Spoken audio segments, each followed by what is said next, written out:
e sente-se adulto em pé de igualdade com os pais. E por isso a adolescência é considerada um período de crise e de mudança, alternando entre dois polos muito importantes que têm a ver com a dependência, não é? Até determinada altura, até aos 12, 13, os adolescentes são muito dependentes dos pais ainda, e o polo da autonomia e da independência. E caracteriza-se por muitas contradições, muitas confusões, muitos sentimentos ambivalentes, conflitos com os pais e a procura de uma identidade e de autonomia. A evolução psicológica do adolescente ocorre paralelamente em vários campos, todos eles interligados uns com os outros. O desenvolvimento físico, o cognitivo e o psicossocial. Portanto, isto acontece em simultâneo nas diversas áreas. O desenvolvimento físico é um período que se caracteriza pelo crescimento rápido dos órgãos sexuais e genitais. Desenvolve-se a altura e o peso, desenvolve-se o sistema endócrino e é atingida a maturidade reprodutiva.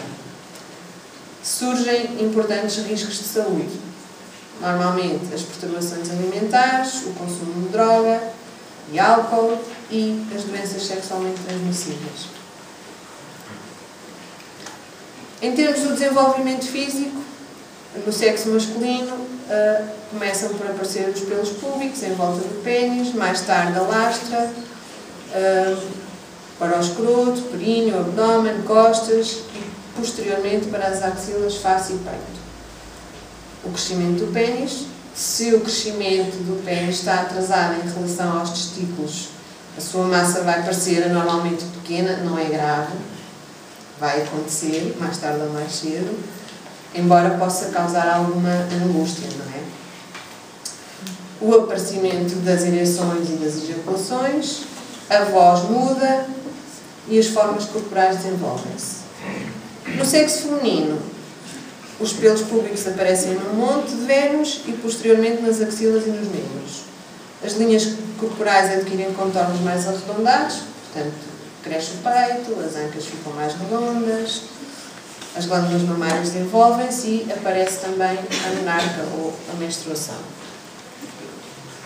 O desenvolvimento físico cognitivo tem a ver com a capacidade de pensar de forma abstrata e a utilização do raciocínio científico. Surge o pensamento hipotético ou dedutivo, se eu fizer assim, então vai acontecer isto. Estas modificações podem influenciar o entendimento das regras. O adolescente adquire a capacidade de ultrapassar, pelo pensamento, as situações vividas e projetar ideias para o futuro. Aumenta a capacidade de inferir, de generalizar, de classificar, de extrapolar, de se abstrair e de deduzir. Desenvolve-se a capacidade do adolescente de pensar sobre o seu próprio pensamento e sobre o pensamento dos outros. Isto nós chamamos a metacognição. Tem a ver com a capacidade de reconhecer que as pessoas são todas diferentes e podem pensar de forma diferente acerca do mesmo assunto. Mas, por vezes, o pensamento imaturo mantém-se e algumas atitudes e comportamentos imaturos também se mantêm. O desenvolvimento psicossocial tem a ver com a procura da identidade, incluindo a identidade sexual, que se torna fundamental. O relacionamento com os pais, de forma geral, é bom, de forma geral, não quer dizer que não haja exceções.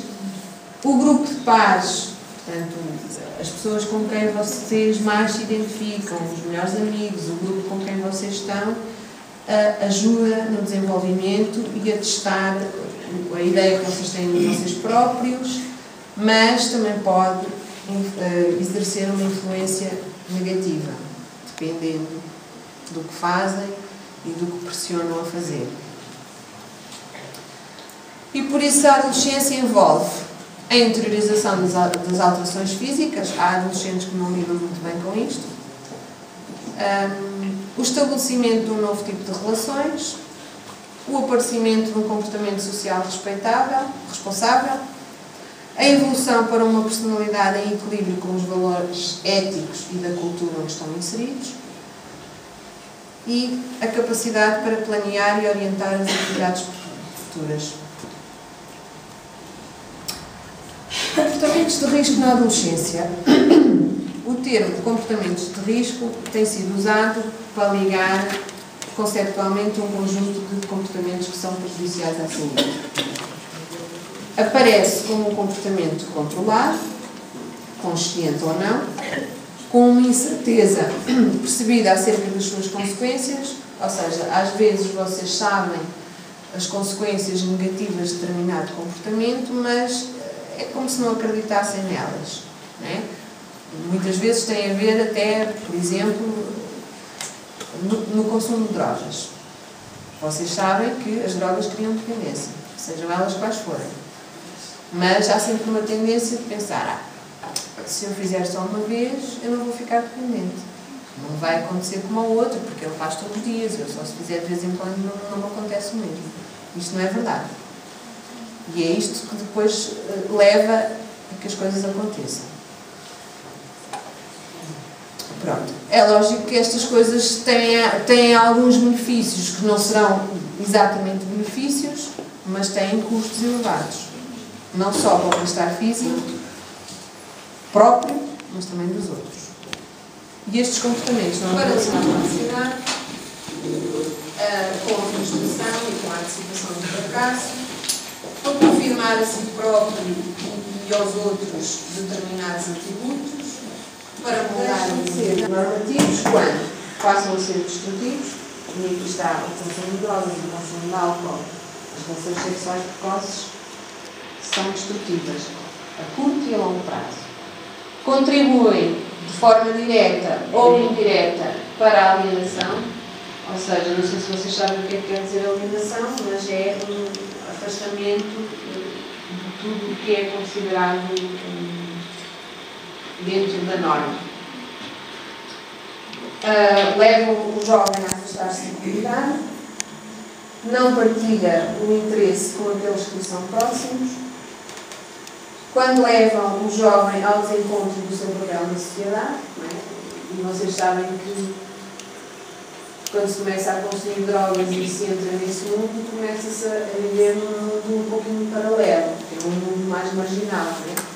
Normalmente quem está nesse mundo sabe ou tem alguns conhecimentos que os adolescentes que não estão inseridos não sabem, não têm, não é? Sabem quem é que vende, onde é que se vai comprar, quem é que roubou não sei quem é que fez uma salvação, especialmente associada a fatores de origem social, ambiental e comportamental. Sobretudo comportamental. De entre os estilos de vida que colocam em risco a saúde, o bem-estar e muitas vezes a própria vida dos jovens, encontramos um largo conjunto de comportamentos, nomeadamente o consumo de substâncias, álcool, tabaco, drogas, medicamentos, a violência, o suicídio, os acidentes, as perturbações do comportamento alimentar e os comportamentos sexuais de risco. Comportamento sexual de risco na adolescência. A sexualidade é uma coisa que nos acompanha desde a infância, e sofre modificações ao longo da vida. Na adolescência é quando surge o primeiro amor, é quando se intensifica o conhecimento do próprio corpo e do corpo do outro, tirando aquela fase dos 5 anos em que os meninos e as meninas percebem a diferença entre o que é um menino e uma menina. Multiplicam-se as novas experiências, que são vividas com extrema intensidade. Aliás, os adolescentes vivem tudo com extrema intensidade.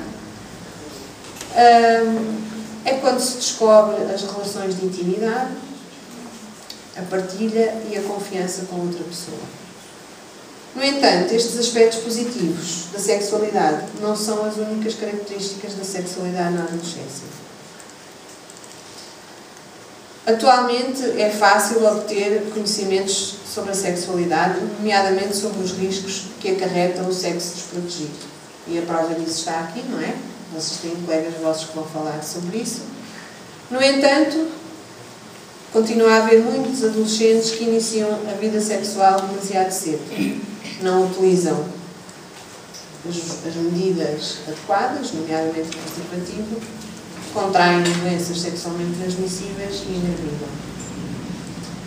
A idade cada vez mais precoce das primeiras experiências sexuais, associada à idade cada vez mais tardia do primeiro relacionamento longo e estável, alarga o período das relações sexuais instáveis. Portanto, quem inicia as relações sexuais aos 12 anos, tendo em conta que as relações mais duradouras que se iniciam aos 17 têm aqui um período grande de atividade sexual instável. E este fenómeno aumenta a vulnerabilidade dos adolescentes. A doutora Liliana vai agora falar um pouquinho das doenças sexualmente transmissíveis, assim, mais rápido. Eu não vou entrar em grandes pormenores, porque sei que vai ser apresentado mais à frente. O objetivo número 1, a mensagem que essencialmente nós gostaríamos de passar, não é saber se as doenças sexualmente transmissíveis são virais, são bacterianas, saberem que elas existem e que, de facto, ao estarem a optar por um comportamento de risco, correm riscos. Algumas delas que não têm cura e outras que, mesmo tendo cura, quando são detectadas já assim a longo prazo, podem criar consequências irreversíveis, está bem? Portanto, a liberalização do comportamento sexual e a propagação destas doenças exigiram novas reflexões acerca da sexualidade. Todos os dias, mais de 6.000 jovens dos 15 aos 24 anos infectam ou são infectados com doenças sexualmente transmissíveis. Estas são cada vez mais diversificadas e graves, ameaçando não só a fertilidade, tanto no homem como na mulher, como também a própria vida. As DSTs tanto podem ser bacterianas como virais.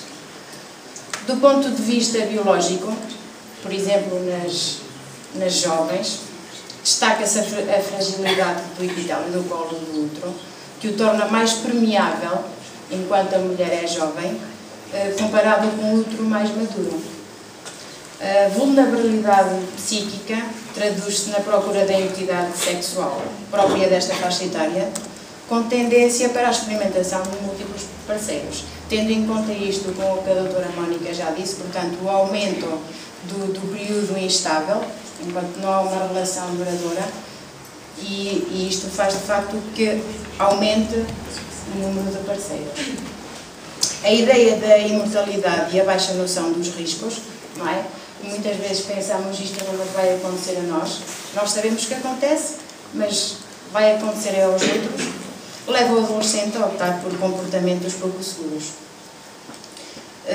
Os riscos são simultaneamente, podem ser a curto prazo, não é? De algumas infecções que necessitam de ser tratadas com medicamentos, e depois a longo prazo, lá está, são as tais lesões irreversíveis. Algumas delas, eu vou passar este capítulo mais breve, porque sei que vai ser abordado a seguir. Temos a sífilis. Esta bactéria penetra no organismo através das membranas mucosas, como as da vagina ou as da boca. Propaga-se por todo o organismo através do sangue e também pode infectar o feto durante a gravidez. A SIDA, o vírus da imunodeficiência humana, síndrome da imunodeficiência adquirida, tornou-se rapidamente uma das maiores ameaças à saúde. É um vírus bastante poderoso, que ao entrar no organismo dirige-se ao sistema sanguíneo, onde começa de imediato a replicar-se, atacando o sistema imunológico.